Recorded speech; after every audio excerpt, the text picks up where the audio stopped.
एका बाजूला तुम्ही लाडकी बहीण योजना आणता, आम्हाला त्यात दुमत नाही, पण दुसऱ्या बाजूला ज्या बहिणी आहेत त्यांच्या मुली सुरक्षित आहेत का, हा देखील विचार सरकारने केला पाहिजे। आज आमच्या माता भगिनी महिला या सगळेच आज अडचणीत आहेत। आला श्रावण श्रावण दारी हिरवाईचं तोरण। व्रतवैकल्याचा हा श्रावण गोकुळच्या श्रीखंड आणि बासुंदीने आणखी मधुर करूया। आज उच्च न्यायालयाच्या निर्णयानुसार आम्ही बंद हा मागे घेऊन आज मुक आंदोलन करायचा निर्णय कोल्हापूरमध्ये घेतलेला आहे।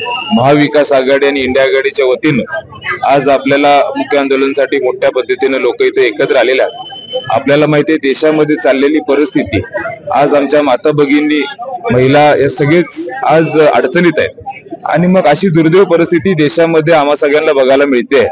आज कोलकाताचं प्रकरण असेल, बदलापूरचं प्रकरण असेल, कोल्हापूरचं असेल किंवा आधी झालेलं मणिपूरचं प्रकरण असेल, आज सरकारचं दुर्लक्ष आमच्या माता भगिनींच्याकडे होत चाललेलं आहे आणि याला विरोध म्हणून, निषेध म्हणून आज आम्ही इथे एकत्र आलेलो आहे।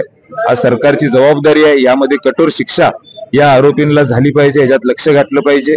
आणि एका बाजूला तुम्ही लाडकी बहीण योजना आणता, आम्हाला त्यात दुमत नाही, पण दुसऱ्या बाजूला ज्या बहिणी आहेत त्यांच्या मुली सुरक्षित आहेत का, हा देखील विचार सरकारने केला पाहिजे।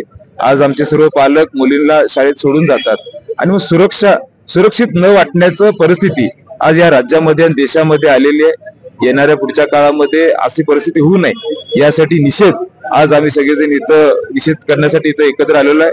सरकारने यामध्ये कठोर शिक्षा या आमच्या या जे आरोपी आहेत यांच्यावर केली पाहिजे, ही मागणी आमची सगळ्यांची आहे।